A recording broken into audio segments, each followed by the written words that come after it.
Hi guys, this is Hirosaki. This story is all about what if Naruto was in Justice League. For decades, he had traveled from one corner of the known universe to the other, searching for a way back to his home planet.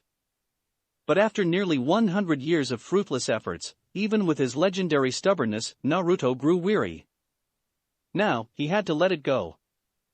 Before we start, kindly like and subscribe to this channel, and look over the description box for the author of this amazing storyline. Welcome aboard. Chapter 5 Rest. A long but rather narrow and sinuous lake surrounded by tall and steep mountains on all sides. It was a fjord, a place of rarely seen beauty. A simple wooden boat was floating gently on top of the water, and on the boat, there was a red-eyed man with thick and dark whisker-like marks on his cheeks. Despite his rather scary-looking face, there was an aura of peace and calmness around him.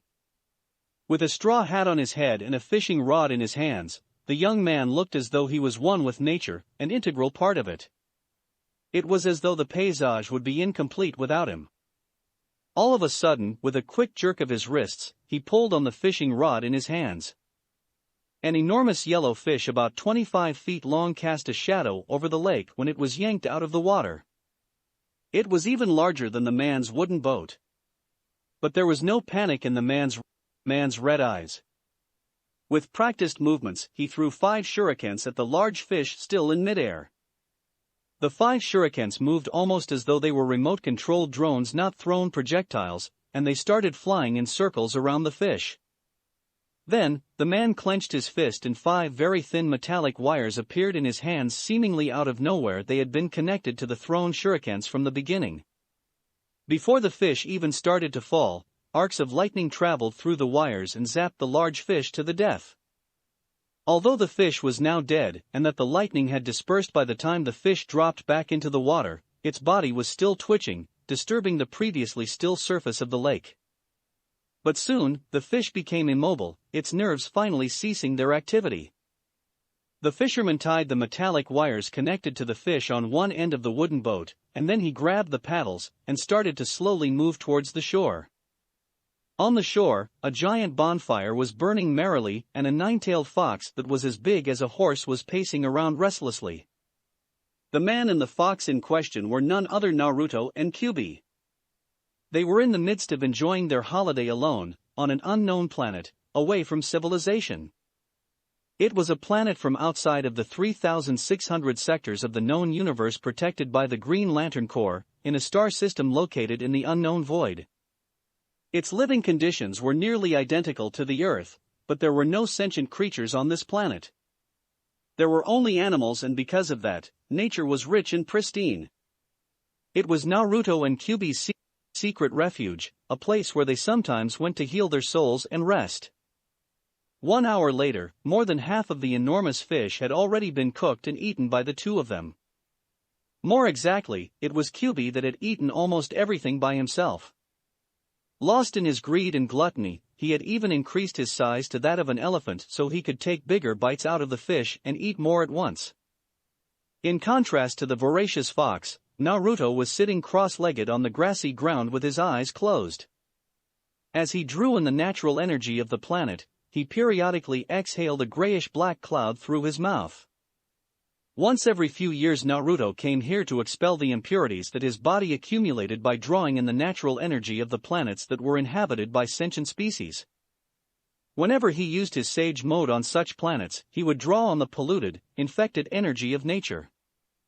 It did not have an immediate effect on him if it was in small doses, but if left it unattended, or if he drew too much of that infected energy at once, he could become like Yugo from the elemental nations and go berserk. Or worse, instead of going berserk, he could turn into a statue if he lost control of the natural energy in his body. He had gone through that in the past once, so he was careful to not repeat his mistakes again. I love this planet. Such pure nature, such calmness, such peace. Naruto opened his eyes and said, I feel like any sage mode user would be able to prolong their lifespan by decades if not even centuries simply by living here. The elephant-sized fox's voice boomed from the bonfire. It's not about the duration of one's life but its quality. Look at me, I've lived for 1,000 years, but the last 60 to 70 years since you unsealed me from your body had been the best of my entire life. If I had to choose between the previous 1,000 years in the elemental nations and 70 years in this dimension, I'd choose this new world in a heartbeat. You're right, Naruto acknowledged. This planet is beautiful, pure and peaceful, but there is nothing to do here. It's nice to come and rest once in a while, but living here alone for years or decades. Most sentient living beings desired the companionship of other people.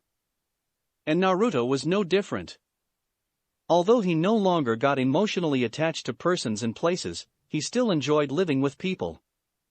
He liked interacting with others, joking around, visiting restaurants, going to movie theaters, and sometimes he liked even to just go to a bazaar and watch people haggle and argue with each other for prices. Although people had a very dark side to them, they had beautiful parts too. And the more he lived, the more Naruto understood that these two sides of people were like the two sides of a coin. One could not exist without the other. As Naruto was sunken deeply into his philosophical thoughts about people's nature, a very loud beeping sound came from a small distance away. It came from the combat suit that he had left in a hut that he and his shadow clones had built when they arrived on this planet a few weeks before. Now, he was wearing casual clothes, a pair of brown pants, and a light blue t-shirt. He had no weapons or any other devices on him except for the armband that contained the shurikens and ninja wire that he used in fishing. Ha, he sighed in annoyance, these guys don't know how to give up. He went to his hut and took out a wristwatch. Then, he covered his face with his hand and made a downward motion with it. A white Anbu fox mask appeared on his face, and his strawberry blonde hair became bright gold while his red eyes became baby blue. Then, he tapped the screen of the wristwatch with a finger and a hologram appeared on top of it. It was a human-sized humanoid rat. A high-pitched voice came out. Seriously, Mr. Uzumaki, where have you been these past 4 months? You didn't give us an update on your location, and most of the time we couldn't even reach you through the light wave. We've been so worried that The hologram of the talking rat abruptly disappeared when Naruto cut off the transmission. But 2 seconds later, the wristwatch started beeping again. Hey! Why did you hang up me, huh? Here I am, all concerned about your well-being, and that's how you treat me? You ingrate. If the mask didn't cover his face, one would be able to see that a vein started to pulse on Naruto's forehead. Alright. I'll cut the transmission and switch off the lightwave receptor. No, wait. The Ratman yelled frantically. He calmed down when he saw Naruto did not follow up on his threat and said unhappily. Sheesh, you're as grumpy as ever. No pleasantries, no joking around, nothing. Get to the point already. Naruto couldn't help shouting. I do joke around with most people, but you're just so irritating. Arg, why do I even put up with you? A smug expression appeared on the Ratman's face at the blonde's outburst. It's simple, because I'm the best at what I do. Naruto let out a snort, but did not contradict him. Look, I know you said you need some time on your own, but we've got a huge job on our hands this time. To be more exact, 2 huge jobs. With the payment from these 2 bounties, you'll probably be able to even buy a fleet of ships strong enough to take over a planetary system. Or legally buy a small-sized terraformed moon. When Naruto remained silent, the Ratman said in exasperation. I hate it so much when I can't gauge your reaction because of that creepy mask of yours. After a few seconds of silence, Naruto spoke. I told you I'm retired. At least for now. I don't really have a need for money. I have enough money to live in peace for a long time. I don't care about conquering planetary systems and whatnot either. As for owning a moon. He trailed off and started to chuckle. He already had a planet twice as large as the Earth with perfect living conditions, and nobody to mess up its nature and ecosystems. It was like a paradise. What was a mere moon compared to that? Come on, just this once? I really need you to take this job, don't do me like this, man. The Ratman almost begged. Naruto covered the forehead of his mask with his right hand and sighed, not knowing whether to laugh or to cry. What did you do this time? Did you gamble your wife and your kids and lost again? It was not a joke, nor an exaggeration what Naruto asked. The rat man in the hologram was a degenerate gambler, someone that actually had really gambled his wife and 6 kids and lost them in a game. Granted, it was proven that the other party had been cheating, and he didn't truly lose his family in the end, but the fact that he was willing to gamble away his family for money spoke volumes of what type of person he was. The ratman fidgeted as if he did not know how to explain himself. I took the payment in advance for those jobs and have already spent that money. But don't worry, getting that money back is not an issue. At all. I swear on my honor. A gambler's honor. Puffed. Naruto inwardly said but stayed silent and let him continue. The problem is that 1 month has already passed since I accepted those bounties on your behalf, and they told me they don't need their money back. Either we complete the mission or they will send the Gordanians after me. Naruto felt the beginning of a huge headache. Anything involving the Gordanians was going to be nasty. They were infamous for being a warmongering race hellbent on conquering and enslaving other planets. Explain. That single word made the ratman tremble. He understood that Naruto was slowly getting pissed, and he also knew better than most people that as easygoing and amiable Naruto seemed to be, it was a terrible thing when he got truly angry. A few minutes later, when the ratman was done explaining and anxiously waiting for the verdict, Naruto asked. So, the first job you accepted was from the Psions. They want me to capture someone for them to experiment on him. Tell me, Ruei, when have I ever accepted any jobs from those bastards? Mr. Uzumaki, please don't get angry. The ratman now named Ruei said quickly, desperately trying to stop Naruto from getting angrier at him than he already was. I've checked the past of that bounty target. I spent a lot of resources for that, but I did find out that he's caused several world wars and genocides in his homeworld. Whatever the Psions will do to him, he fully deserves it. Feeling that Naruto was mollified by his explanation, Ruei continued. As for the second job, I took it especially because it was connected to the first one. The king of Tamarin sold his youngest daughter to the Gordanians as a slave for the sake of peace. But the queen of Tamarin, his wife, secretly put out a bounty to rescue her daughter. My sources tell me that the Gordanians demanded the princesses of the royal family of Tamarin at the request of the Psions. So, you mean to say I'll be hitting 2 birds with 1 stone? Ruei nodded vigorously. Exactly. You can capture the target of the bounty offered by Psions, and after you hand him over to them, you can also raid their base and rescue the princess of Tamarin. Naruto hummed in thought. I'll need you to send me all the data you have on the bounty offered by the Psions. I will be the one to decide if the target really is a scumbag or not. Absolutely. The ratman said eagerly.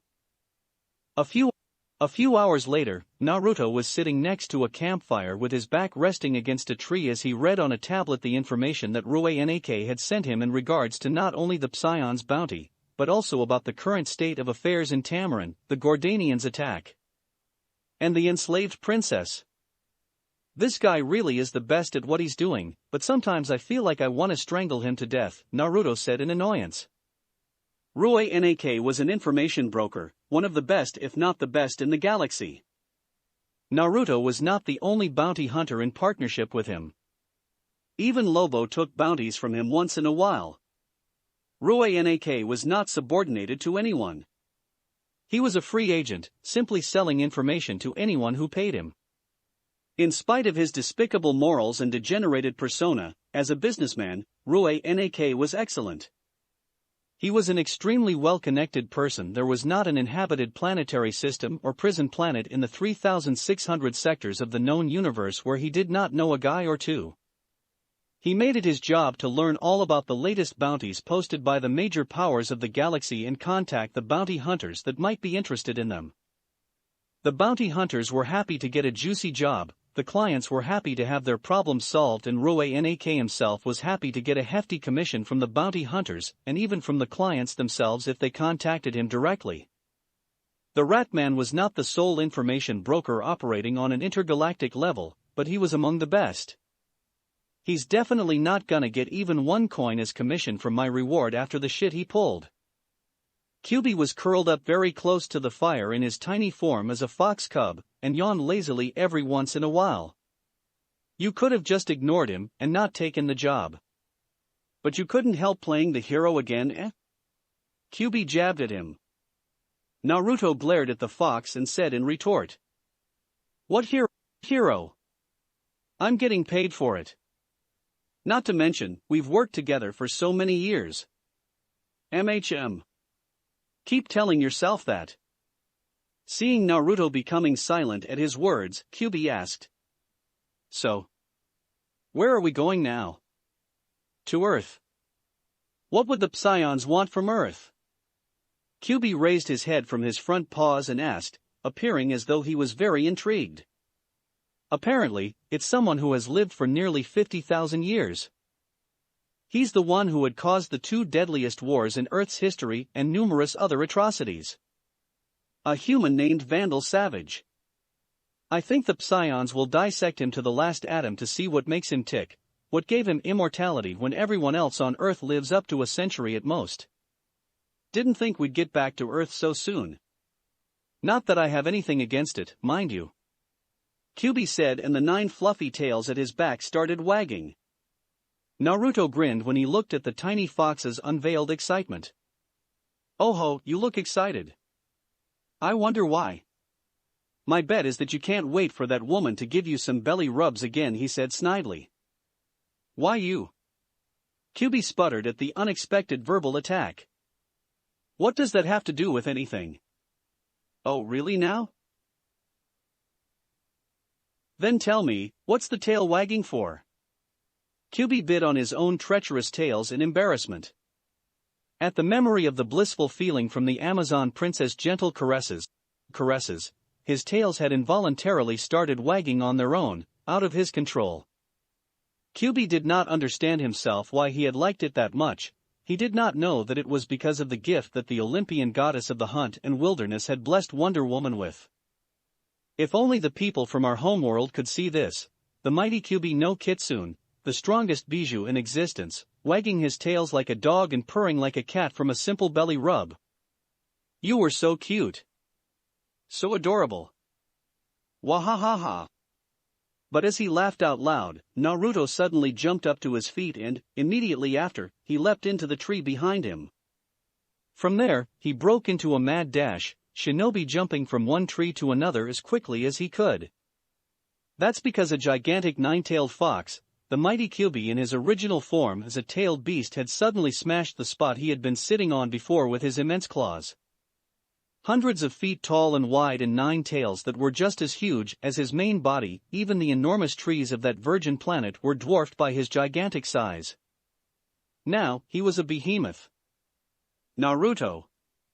Don't let me get my hands on you! QB's demonic roar rang and the shockwaves of his roar flattened to the ground the forest around him for miles. In his original form, the 9-tailed demon fox truly was like a natural disaster, a calamity. But in front of that terrible might, obnoxious laughter could be heard in the distance, just as loud as his roar. Naruto had purposely infused his chakra in his voice, to make sure that the fox heard it. Chapter 6 Vandal Savage. How dare you burst in and ruin my wedding? A petite blonde woman said accusatorily.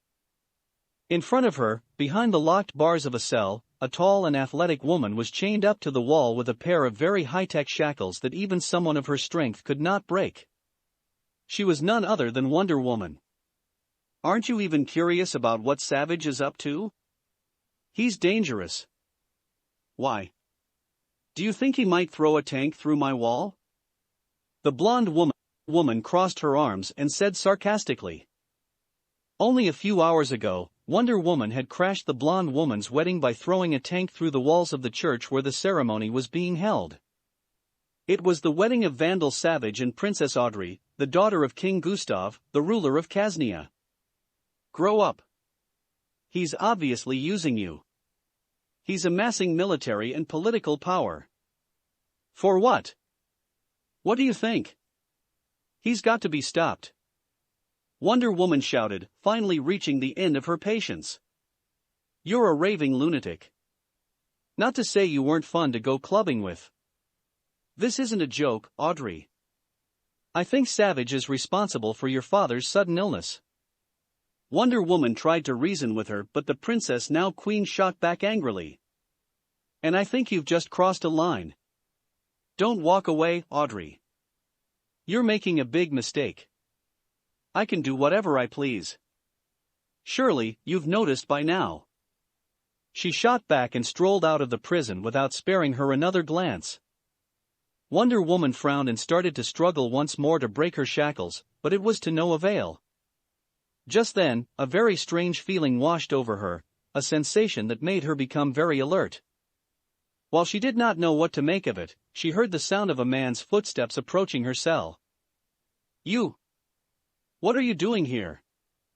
Wonder Woman said, greatly surprised. A white ANBU fox mask, blonde hair, a fur-collared black cloak that covered his entire body, and a tiny fox cub curled up on his right shoulder, looking as though it was glued to it. The newcomer was none other than the alien mercenary that had rescued and extorted Superman of a huge sum of money. But almost 6 months had passed since then, and Wonder Woman had almost forgotten about the strange alien and his gluttonous talking fox. She had certainly not expected to see him again, much less at that moment, in the prison inside the royal castle of Kaznia. Why is it that whenever I meet one of you guys, you're locked up in a cell? Naruto said with a laugh. When he had met Superman, the Kryptonian had been locked up by the Preserver in a cell. Now when he was meeting Wonder Woman again after half a year, she was locked up in a cell too by Vandal Savage. At first, Wonder Woman's intention had been to ask for help, but she was getting increasingly weirded out by the situation. What are you doing on Earth? How are the guards right next to you not reacting to your presence? Did Vandal Savage somehow hire you? She asked in a low voice. Naruto waved a hand as to reassure her and said, Don't worry. Vandal Savage is not my employer. He's my bounty. As for why these men can't see me, they're under an illusion. Something like a spell. It turned out that the strange sensation she was feeling and her instinctual alertness were due to the illusion that he had cast. Is what you said to that bratty princess earlier true? Is Vandal as bad as you claim? He asked. Yes. He's the one who orchestrated World War II and caused the deaths of millions of people. She's not lying, QB whispered. Due to his negative emotion sensing, no lies or negative emotions could escape his radar. Naruto had read up on the data about Vandal Savage that Nak had provided to him, but he always researched the veracity of his information by interacting with the locals and doing some research of his own on site. He never trusted someone's words blindly. All right, thank you, Naruto said and stepped away, about to leave. Hey! Don't just leave, help me out. When Naruto stopped in his tracks, but did not immediately say anything, Wonder Woman added quickly, thinking that he was going to try to extort her of money too, as he had done with Superman half a year ago. If you want gold, I'll give you as much gold as you want. She was the princess of the Amazons. She may not be as rich as a billionaire like Batman, but the Amazons had enough treasures and ancient artifacts for her to live in luxury like not many other women on Earth could afford. She just chose not to because of her upbringing as a warrior. Sorry, princess, no can do. I have a feeling that if I let you out of this cell, you'll try to get in my way and stop me from doing my thing. Seeing the furious glare she threw at him, Naruto involuntarily chuckled. Relax. One of your hero friends, I think Batman was his name, is actually hiding just a few feet away. I think he's been waiting for a chance to break you out from your cell, but he fell under my genjutsu like the rest of the guards. Unlike you, who seem to have some innate resistance to magic, he's just an ordinary man. Anyway, once I collect my bounty, I'll release the illusion and he'll free you too." With that, he waved in goodbye merrily and left. "Hey! Wait!" Wonder Woman shouted after him, but he just continued to walk. But as Naruto left the cell behind him, Kyuubi suddenly jumped off from his shoulder. "Yo, Kurama, what's up? You go ahead and capture that Muppet. I'll catch up a bit later," Kyuubi said. Naruto looked at him strangely. "Not a word." Kyuubi growled threateningly, but Naruto would not be himself if he didn't poke fun at him when he had the chance. "You like her? Shut up. Just get going and stop wasting time," Kyuubi barked at him. After that, although Naruto did not continue to tease him, his chortles made Kyuubi gnash his teeth. Though he could not fully understand it himself, Kyuubi had an inexplicable feeling of attachment to the woman. It was ridiculous to him as well to believe that it was all because of just a belly rub. In truth, Kyuubi's feeling of attachment to Wonder Woman was not a strong bond or anything like being willing to put himself in danger for her sake. It was just goodwill. But that slight goodwill he felt for her was significant enough for him to not be comfortable with ignoring her plight like he would normally do with other humans. In the first place, it would not cost him anything to just release Wonder Woman from her shackles once Naruto accomplished his mission. Although his masking technique made his eyes look blue, in reality, currently, his eyes were red and his pupils looked like a cross between a slit and a horizontal bar. At that moment, every single life signature in the castle was as clear in his perception as though he could see them with his own eyes. Due to his Sage Mode, it was a piece of cake for Naruto to find Vandal Savage's location because his life signature was clearly different from other humans. It was quite similar to that of the Amazon princess locked in the cell, not quite as strong, but still similar. Is that woman immortal like Vandal Savage too? Immortal like me? Naruto asked himself intrigued. When he had come to Earth the first time around, he had not used his Sage Mode as he had had no reason to. Unless it was for the sake of a mission, he would generally prefer to not use his Sage Mode on the planets inhabited by sentient creatures due to the high degree of pollution of nature and the harmful effects that drawing such infected energy would have on him when taken in large doses. Soon enough, he reached the control room. In a puff of smoke, his body transformed into that of a housefly. Henge was one of the first and easiest techniques that shinobi used to learn back in his homeworld. Even 10-year-old kids could perform it. But despite its simplicity, it was invaluable for any spy, sabotage, or assassination missions that had to be completed covertly. "Vandal, what do you think you are doing?" the new queen of Khaznia asked in disbelief. Just a few moments before that, Colonel Vox, Vandal Savage's right-hand man, had confirmed the destruction of the Justice League spacecraft. Destroying the Justice League. Building a railgun. Assuming total dominion over the nations of the Earth. Vandal Savage said from his throne-like seat. Then, he chuckled. Sweet foolish child. Wonder Woman was right all along. Ridiculous. You'd have to be over 100 years old. Queen Audrey denied. I'm far older than that, Vandal Savage boasted. It was over 25,000 years ago when I got this power. While my fellows cowered with fear, I dared to approach the strangely glowing rock that fell from the sky. It was warm and the night was very cold. I slept curled up next to it, not realizing what its radiation would do to me. But over the millennia that followed, as I watched those around me grow old and die while I remained unchanged, I discovered the truth. I came to accept my destiny. I live to rule. Delusions of grandeur aside, I rule Khaznia. Queen Audrey shot back. That's why I married you, Vandal Savage said smugly. It's also why I poisoned your father. You poisoned my father? She yelled and slapped him with all of her strength, leaving a trail of bloodied scratches on his face. But after Vandal Savage grabbed her arms and immobilized her, she grew shocked when she saw the clawed skin of his cheek heal up in a second. Guards, confine this brat to her quarters, At his words, two soldiers grabbed the young queen roughly and started to drag her outside. But everyone in the room froze when a masked man appeared behind Savage Vandal out of nowhere. The self-entitled king of Khaznia suddenly found his feet leaving the ground when a steel-like hand clenched around his neck and lifted him in the air. A perfect Russian came out of the masked man's mouth. "My mission was to capture you and hand you over in a perfect condition, but trash like you doesn't deserve to live even as a lab rat." At that moment, the soldiers in the control room and Colonel Vox woke up from their stupor and immediately started to yell as they pointed their weapons at him. "Release him immediately." Vandal Savage also struggled to say despite his throat being choked. "Whatever you were paid, I'll give you double. No, triple." But just as his words ended, Naruto's other hand clenched into a fist and punched a hole into his back, through his chest, obliterating his heart. A large amount of blood splattered over Queen Audrey and the two guards that had been the closest to him. The woman screamed in terror, and she lost strength in her legs. The guards themselves were petrified and could not keep a hold of her as she collapsed on the floor.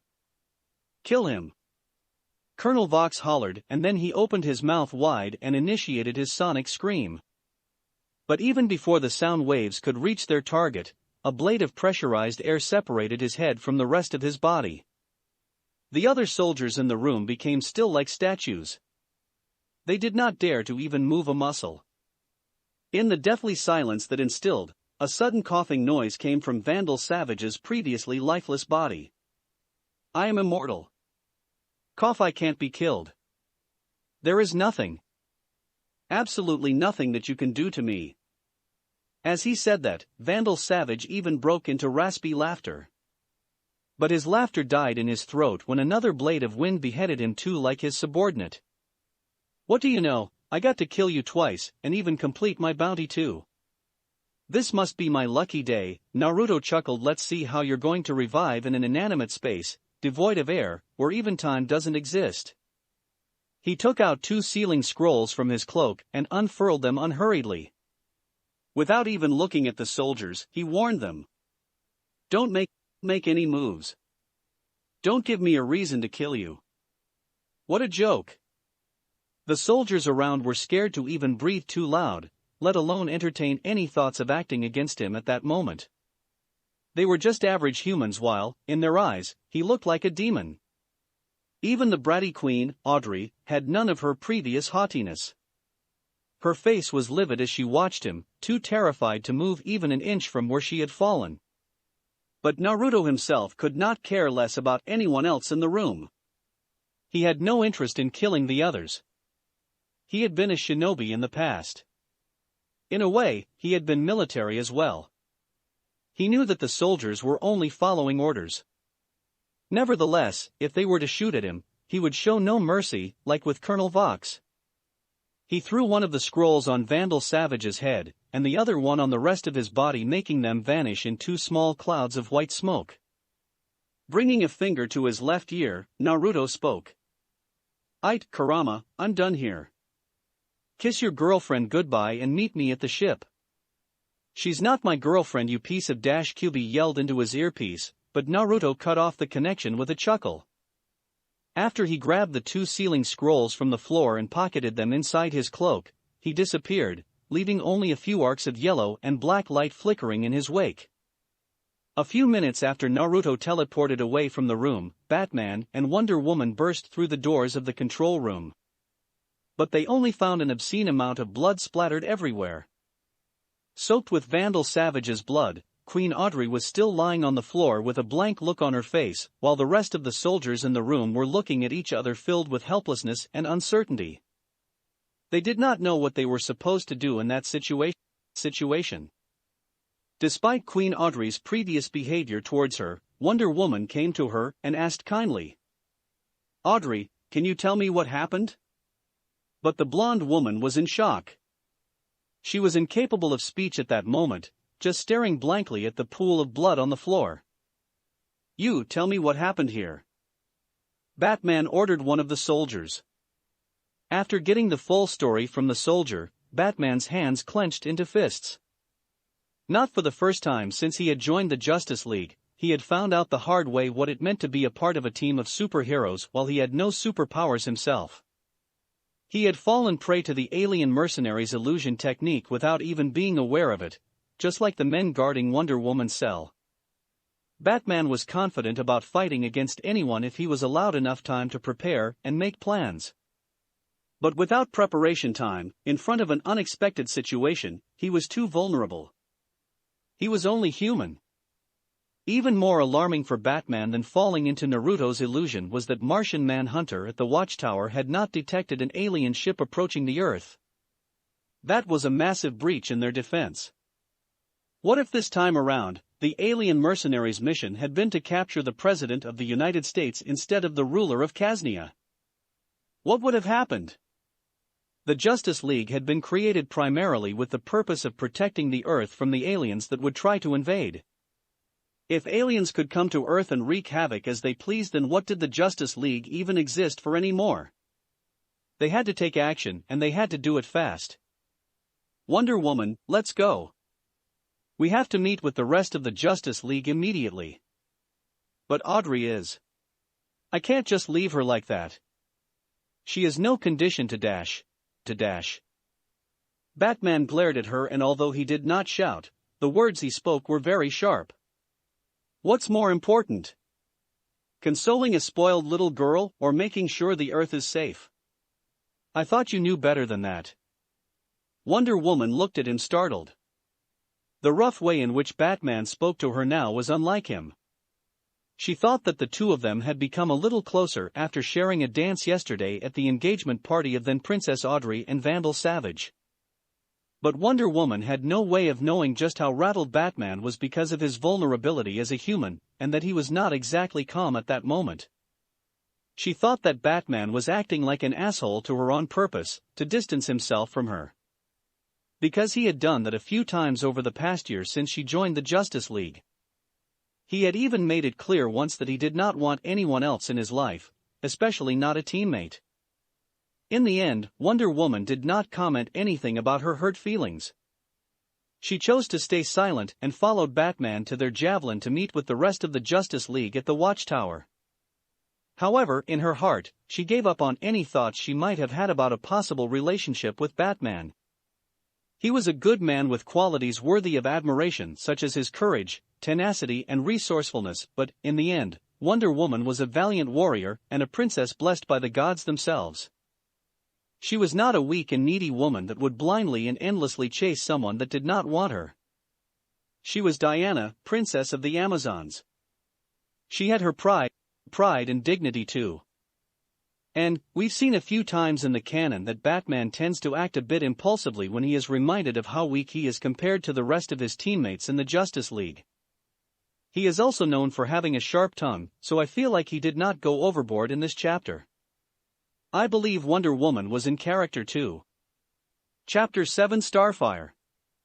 Why have you gathered us all here today, Batman? Green Lantern asked. It was only a few minutes after Flash, Green Lantern, and Martian Manhunter sabotaged the International Space Station. To prevent anyone from getting their hands on that powerful railgun, they blew up the whole satellite. Everyone else on board, the astronauts and Kaznia's agents too, was taken out and brought to the Watchtower thanks to Green Lantern's power ring. But it was only temporary. They had to take them back to Earth. All the members of the Justice League were gathered in the conference room, except for Wonder Woman. The rest were looking at Batman, waiting for an explanation. Do you remember that alien mercenary that rescued Superman half a year ago? He's back. He came back to Earth and our Watchtower's radar couldn't detect it all. So that was the big emergency?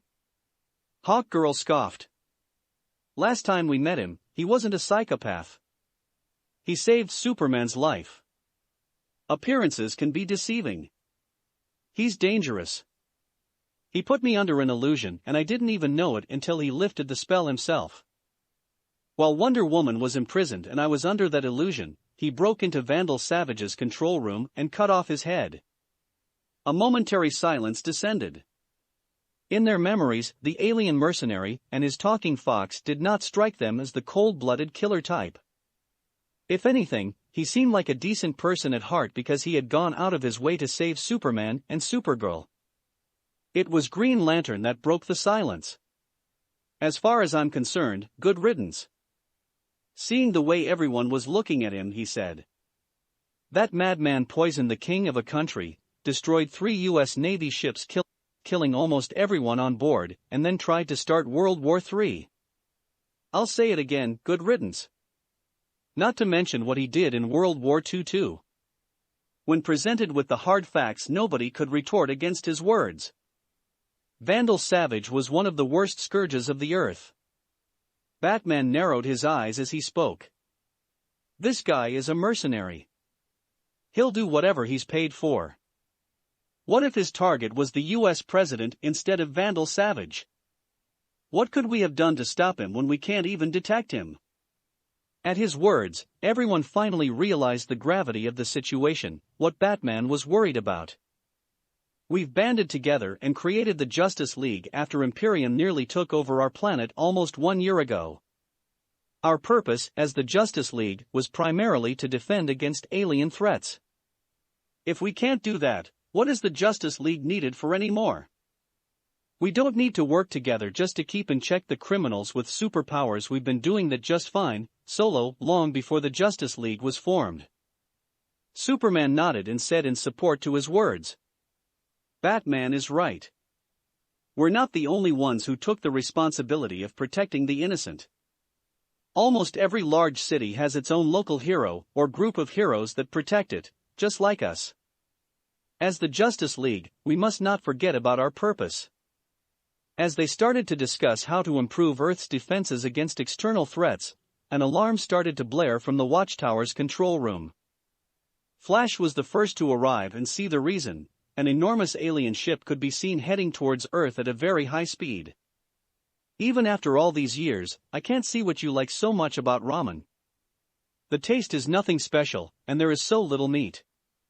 We're also in the middle of a job, aren't we? Kyuubi's voice sounded in Naruto's earpiece. Naruto brought the bowl of ramen to his mouth and drank all the remaining soup in one breath. Shut up, when was the last time I had ramen?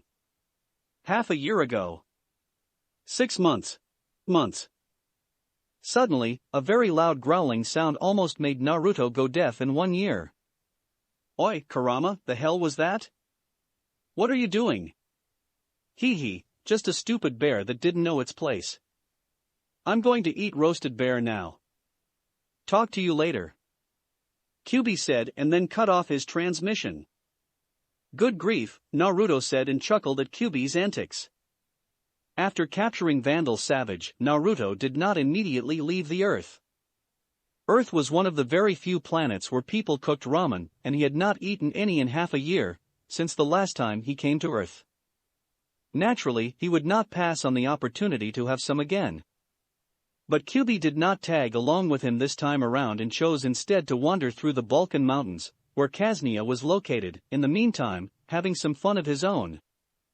As for Naruto, he flew halfway across the planet, from southeastern Europe to the northeastern coast of the American continent, to Boston City, where he had eaten ramen the last time.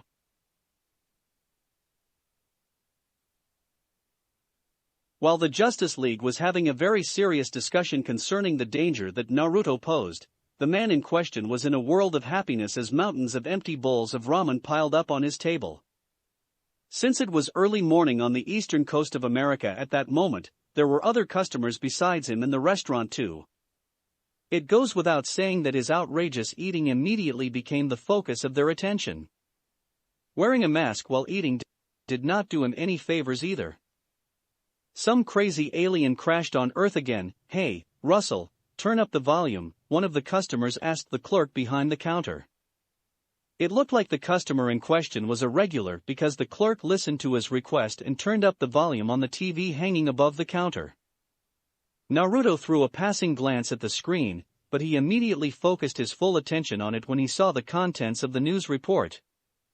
An alien object crashed in the center of Jump City just 10 minutes ago.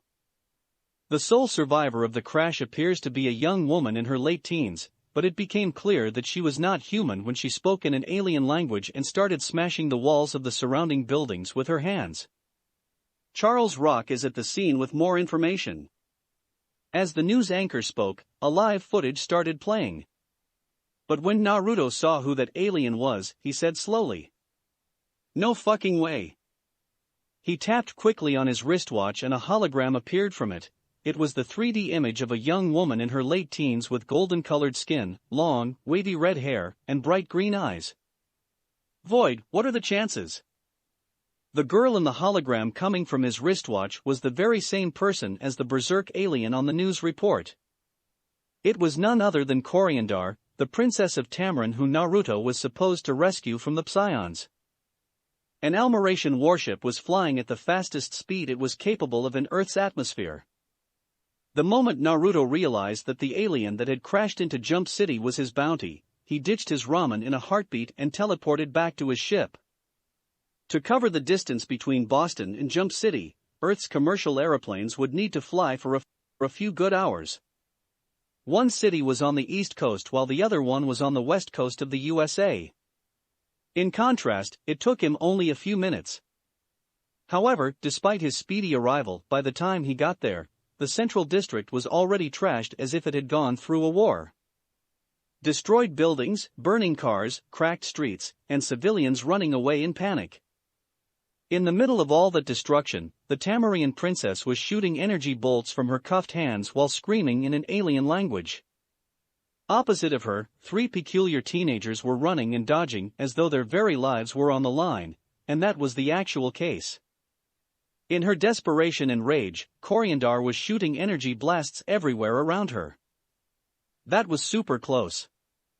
A green-skinned boy wearing a helmet said while panting, "Girl is gonna wreck the whole city." Another one of them said. It was a very buff young man dressed in casual clothes, and a hoodie covering his head. Going by the red glow in his left eye, it seemed like he was not entirely human. "I won't let her. I won't lose this fight," the third one said. It was a black-haired boy dressed in a green and red costume. A thin black mask covered his eyes. The 3 of them were none other than Robin, Beast Boy and Cyborg. At Robin's words, they jumped away from the bus behind which they had taken cover and rushed at the alien girl who had fallen to her knees in exhaustion. But their sight suddenly turned ashen black, and they stopped in their tracks. "Maybe fighting isn't the answer," a girl said as she walked out of a side alley. Her entire body was covered by a hooded purple cloak. Further talk among the 4 teens stopped, however, when someone dropped from the sky almost like a meteorite, and the entire street was shaken by the powerful tremor. "Who are you?" Robin shouted and grabbed a birdring from his utility belt. It looked like the newcomer did not hear him because he started walking towards the kneeling girl without sparing the other for a glance. "Don't come any closer." Coriandar shouted hysterically and pointed her cuffed arms at him as energy bolts formed in her hands. Unlike the teens from before, Naruto had no issues with understanding her words thanks to his high-tech translating device. "I'm not gonna hurt you. Your parents hired me to rescue you." Naruto had expected at the mention of her parents for the girl to calm down, but instead, her face became twisted in anger and she screamed as she shot 2 very powerful bolts of energy from her hands. Though startled, he was not caught off guard. He had been cautious from the beginning because he knew very well just how dangerous a cornered beast could be. With a stomp of his foot, the street in front of his feet rose to make a wall in front of him, just in time to block the green energy bolts. The wall was blasted to smithereens, but the girl had poured the last of her strength in that attack. Then, she collapsed back on the ground powerlessly. She no longer posed any threat. "It's all right, little girl. Just go to sleep," Naruto said, and he formed a ram seal with his hands. Though Coriandar was able to detect the unknown energy that invaded her body, she was too exhausted to resist against it. Her eyes closed against her will and she fell on her side, succumbing into a genjutsu-induced deep sleep. It was the same technique that Kabuto had cast over the stadium where Naruto's first Chunin exams had taken place when he was a young genin. That is to say that it was an area of effect technique. The alien princess was not the only one to be forced into a deep sleep, but two of the three boys on the sidelines also fell on the ground asleep, with Beast Boy even snoring out loud.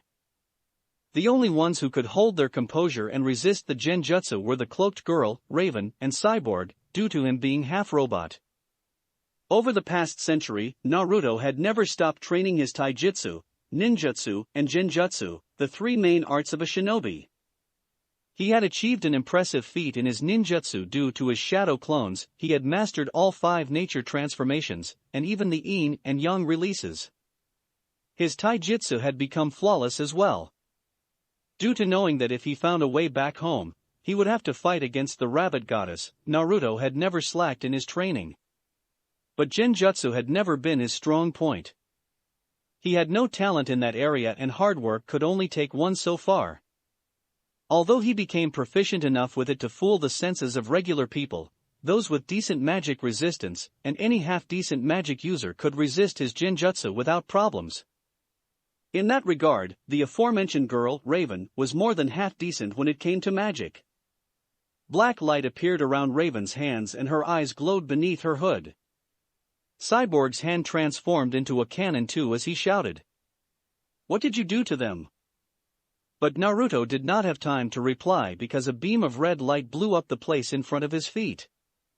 It was a warning shot, coming from none other than Superman. And he was not alone. Alongside him were also Flash, Batman, and Hawkgirl. The ship that the Watchtower had detected was a Gordanian ship from which Coriandar had broken out. Green Lantern, Martian Manhunter, and Wonder Woman were investigating it at that moment. Now, he was surrounded from all sides by the 4 members of the Justice League and 2 of the local heroes of Jump City. "Do not move," Superman demanded. Naruto frowned behind his mask. "Why did you come back to Earth? And why did you kill Vandal Savage?" "Gee, Superman, why would a mercenary capture someone?"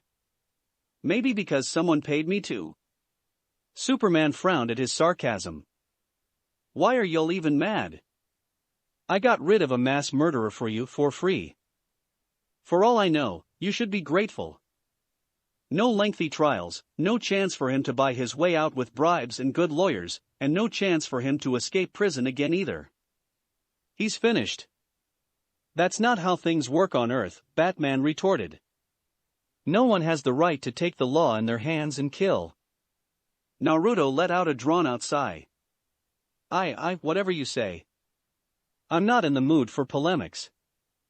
Look, I'll just get my bounty and be out of here."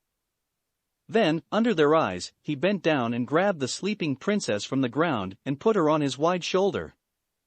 "Put the girl down," Superman ordered as he started making steps towards him. "She's my bounty. And she's not an Earthling. This has nothing to do with you," Naruto said calmly, trying to reason with them. However, in the next moment, a red blur rushed at him from behind at the speed of sound. But with a light stomp of his foot, dangerous-looking spikes burst from the ground, almost impaling the attacker. The speedster was forced to jump high up in the air at the very last moment and abandon his attacking attempt. A clone appeared next to Naruto and grabbed the princess from his shoulder.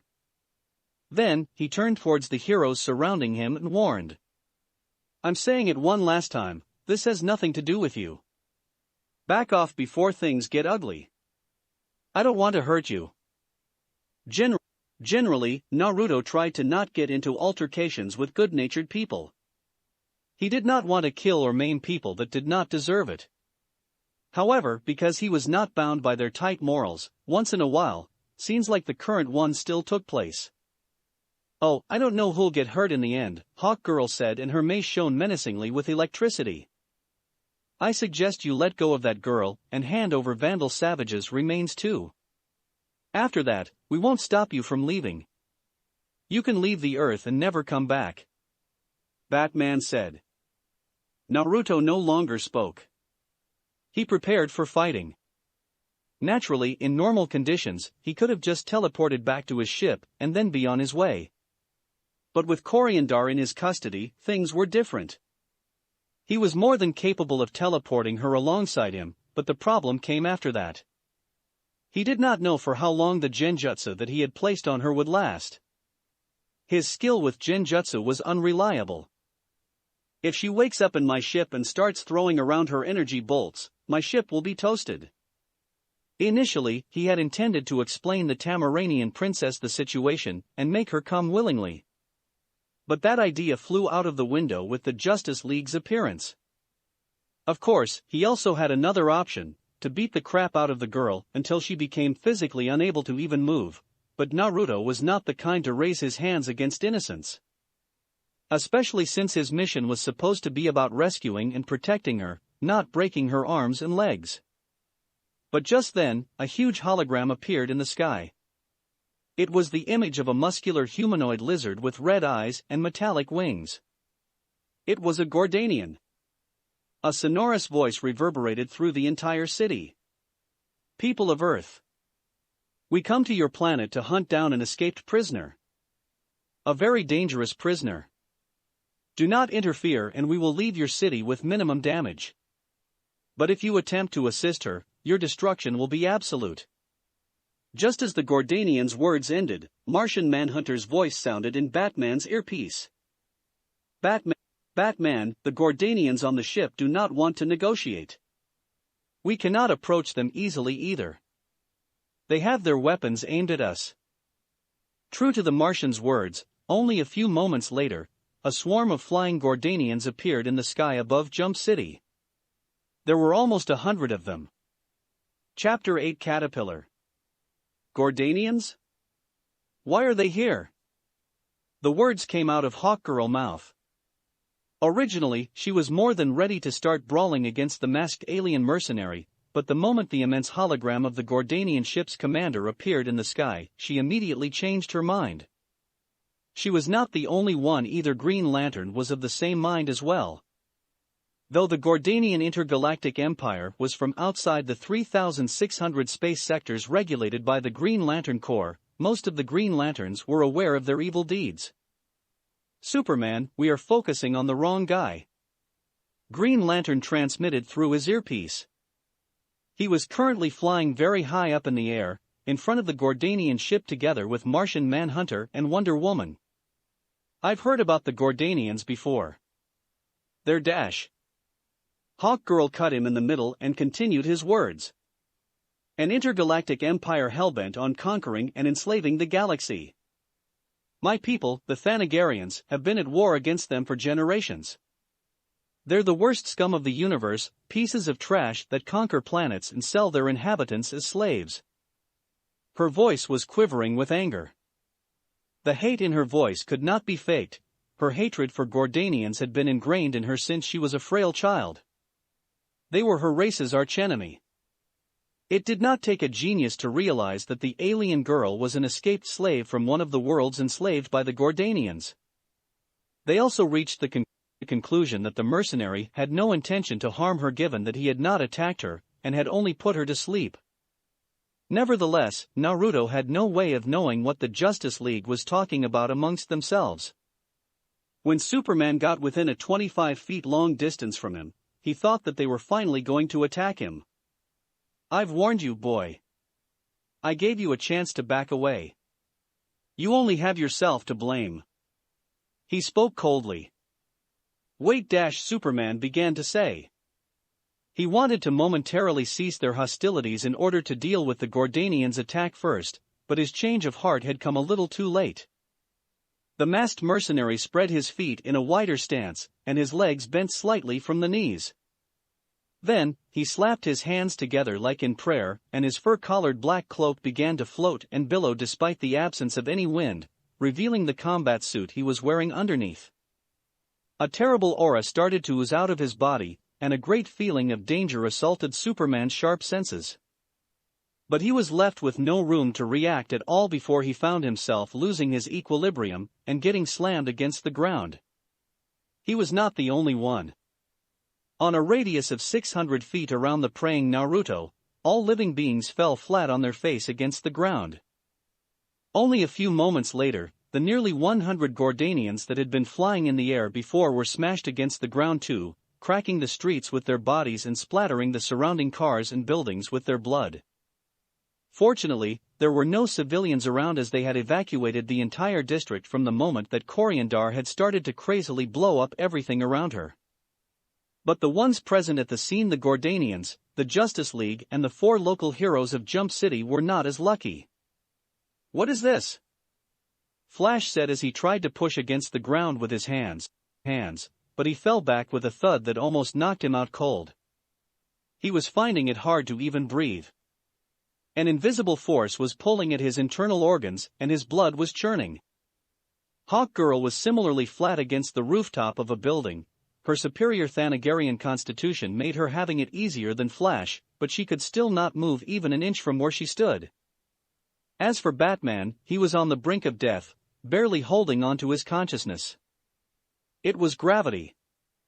With Naruto as the center, in a circle of 600 feet in diameter, Earth's gravity was multiplied several times over.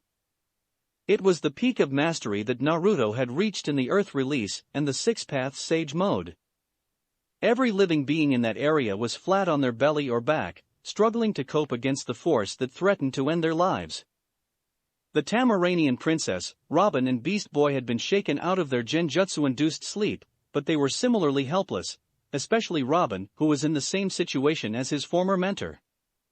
The only one able to raise up from the ground was Superman. His immense strength as a Kryptonian was clearly living up to its fame. "If this goes on, everyone will die. We were in the wrong. Please stop," Superman said, his breathing erratic. The nearly 100 armed Gordanians that had flown down to Earth were all dead already, their smashed and bloodied corpses creating a macabre paysage. The cloaked girl, Raven, had encased herself in a sphere of pure darkness, and was probably still fine as she sat on the ground. Beast Boy had turned himself into a tiny flea to decrease the effect of gravity on his body as much as possible, and Hawkgirl was in no immediate danger either, just immobilized. But Flash and Cyborg were starting to have serious difficulties while Batman and Robin were on the verge of dying. Though he was very annoyed at the Earthlings' nosiness, Naruto had never intended to kill them. That's why he had chosen to immobilize them instead of throwing any deadly techniques at them. Therefore, when he heard Superman's offering of peace, his hands that were stuck to each other in a prayer parted. Like a miracle, the terrible pulling force stopped. Although the Justice League and the heroes of Jump City were now free to move again, nobody dared to resume their previous hostility. But their collective relief was almost palpable. However, when they thought that it was finally over, a haze of red and gold light began to pour out of Naruto's body. From his legs to his waist and up to his chest before finally enveloping his head too, almost like a cocoon. Bathed in gold and crimson red light, he appeared like a miniature sun in the darkness of the night. The entire process took only 1 second, but to the onlookers, it felt as though it was much longer. Then, the cocoon of light blasted outwards and a tremendous aura of power flooded the entire sky, and not only. At that moment, regardless of what place on the planet they were, the magic users highly attuned to the flow of magic sensed the disturbance. Inside a high-class restaurant in London, UK, a blonde man was having dinner with a very wealthy-looking man. He was in the process of promoting a brand new sleeping pill, self-created pills charmed to produce a magically induced sleep, when he suddenly jumped up to his feet, almost flipping the table and greatly startling his dining partner and potential customer. In a lone tower outside of Salem, in Massachusetts, a grizzled-haired man was having breakfast with his wife when he suddenly shivered and spilt the cup of coffee he had been drinking. In Napoli, Italy, a beautiful illusionist botched a magic trick that she was performing on the stage when she momentarily lost her focus, and instead of taking a rabbit out of her magic hat, she took out a snake, making the entire audience cry out in panic. On the island of Paradise, the queen of the Amazons, Hippolyta, was startled awake from her meditation, and her devotion time to the gods were interrupted. "Great Athena, protect her," she prayed, her heart filled with worry at the thought of her daughter. Enveloped in a mix of crimson red and golden chakra, his feet left the surface of the street as he started to slowly float. Behind his back, 10 pitch-black orbs came into existence, and with their apparition, a heavy pressure descended. It was not a physical force or something that could be seen or explained with science. It was the coercion that a superior existence could exert on the beings on a lower evolutionary scale. While the metahumans present at the scene were not too drastically affected, the regular humans on several tens of miles around were overwhelmed by a feeling of fear. Even before the rabbit goddess had thrown him into a dimensional portal, Naruto had been able to enter the Six Paths Sage mode and combine it with his tailed beast mode. However, after almost a century, his mastery over it grew to the point where it could rival that of his ancestor, the Sage of the Six Paths himself. With a red and yellow flash, his body disappeared. An instant later, he was 3 miles high up in the air, above Jump City, right in front of a galleon-class Gordanian ship. It was not the small type of ship that the Gordanian slavers used normally. It was much larger, almost half a mile long, with a crew numbering in the hundreds. It showed how much importance the Princess of Tamarin held for the Psions, since the Gordanians were nothing more, nothing less than the Psion monarchy's attack dogs. In front of such an enormous spaceship, Naruto looked like an ant. But the moment he appeared floating in the sky, the warship's tens of guns and cannons were trained on him. Even the largest particle cannon at the bow of the spaceship, a cannon capable of even blowing up smaller moons, started to glow and flicker, a sign of it being charged to fire. A hail of laser beams was shot at him, but he seemed as calm and collected as ever. With a wave of his hand, one of the truth-seeking balls behind his back flew in front of him, and took the form of an enormous black shield. The laser beams did not even make a sound of impact. At the contact with the black shield, they simply vanished. The Gordanians aboard the spaceship did not even have time to express their surprise, because right after the first wave of fire, Naruto flew closer to the black shield and slapped it lightly with his palm. But that light slap caused a shockwave so powerful that the sky was completely cleared of clouds in a radius of tens of miles around. Similarly, Martian Manhunter and Wonder Woman, who had been watching the unfolding events with a blank look on their faces, were also blasted to thousands of feet away from the Gordanian ship's proximity.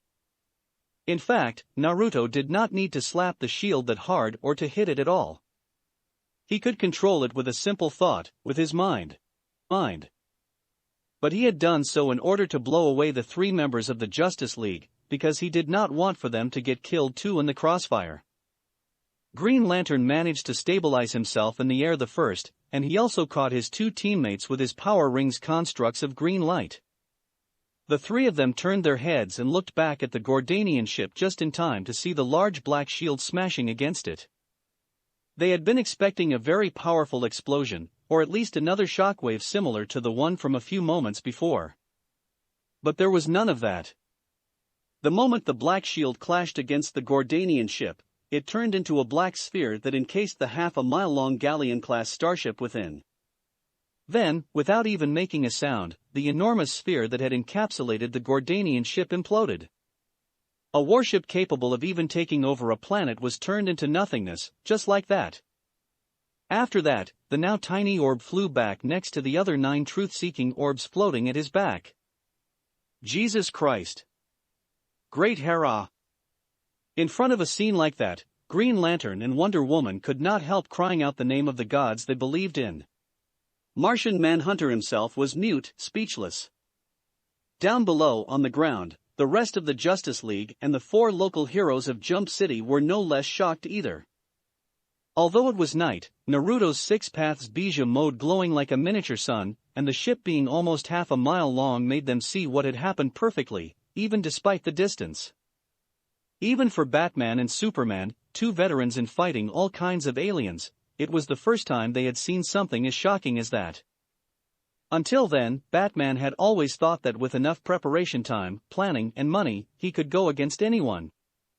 Naturally, that led to a great level of self-confidence, and even a certain amount of pride being born in his heart. He, a mere human, with no superpowers, had managed to stand on equal grounds even against incredibly powerful beings such as Superman, Wonder Woman, and Martian Manhunter. However, when he saw the enormous Gordanian ship being erased from existence without even leaving a scrap of metal behind, he was shaken. What could I possibly do alone against a being like that? No, what could the Justice League do against someone like him? At the same time, Batman's mind also went to the business card that Naruto had given him half a year before. Back then, he had found it weird that someone that was wearing a fox-themed mask and had a nine-tailed fox companion would have such a strange alias caterpillar. But now he understood. At a first glance, Naruto had looked like an easygoing guy and a money grubber. A mercenary, fitting the stereotype. Ordinary and unassuming, like a caterpillar. But just like caterpillars transform into very beautiful butterflies once they come out of the cocoon and evolve, it was the same with Naruto when he revealed his true power. Everyone watched with trepidation how the deity-like alien flew back on the ground. Though Superman tried to not show his inner emotions, a focused observer would notice how rigid his expression looked. It was even worse because Superman could feel that the alien's powers were of a magical nature, the bane of his physiology alongside kryptonite and red radiation. Nonetheless, Naruto was not interested in antagonizing them or getting back at them for trying to make things hard for him. Though he loved to joke around and act like a filled with youthfulness man, his mind was still that of an old man. In his eyes, the Justice League were nothing but a group of children that tried to pick a fight against an adult and got their butts hooped. For him, it was enough if they learned their lesson and stayed put for a while. He had no further interest in quarreling with them, and he certainly no longer cared about preaching and force-feeding his philosophy of life to other people like when was a teenager. The red and yellow energy seeped back into his body, and the 10 truth-seeking balls melted into his back, joining his chakra pool too. Without saying a word to the ones around him, he headed straight towards Coriandar, who was still rooted in her place despite having woken up earlier from the genjutsu he had placed on her. "I've killed your captors. As I told you before, your parents hired me to rescue you." Naruto told her, and the translating device did its job to change his words into the language spoken on Tamarin. Coriandar looked like she wanted to say something, but besides the trembling of her lower lip, she could not move her mouth. She was terrified. "Come with me. I hope you will behave and not throw any temper tantrums. For your own good." A shaky nod was all the confirmation he needed before placing a hand on her shoulder and teleporting themselves back to his ship. Now, he did not need to physically restrain her anymore. The girl was too scared to go against his words. "I felt your power all the way from the other side of the planet. What the hell did you do?" Kyuubi asked when Naruto flew back to Europe with his ship to pick him up and leave the planet. In response to that, Naruto threw up a mouthful of coagulated purple-black blood in the toilet. "Ugh, I hate this." Half of his face was violet, and there were patches of purple and black over his hands, forearms and chest too. It was the effect of drawing the polluted nature energy of the earth when he had entered the Six Paths Sage mode. He had drawn a rather large amount of natural energy to conjure the truth-seeking orbs, and use one of them to disintegrate that enormous Gordanian ship. What was happening currently was the reason why he always avoided using his Sage mode unless it was necessary on the planets inhabited by technologically advanced sentient beings. Those planets would be infected and polluted by the beings living on it. When he entered the Six Paths Sage mode on such a planet, it was as though he was drinking poison. Now, he was facing the consequences. After he threw up a few more times, he took a quick shower and came back to the living quarters of his ship where Coriandar was still waiting on the very sofa where he had left her an hour ago. She had not moved at all. But she did manage to regain some of her composure in that time frame. When she saw the masked Naruto entering the room, she asked, "What are you going to do with me?" Naruto sighed.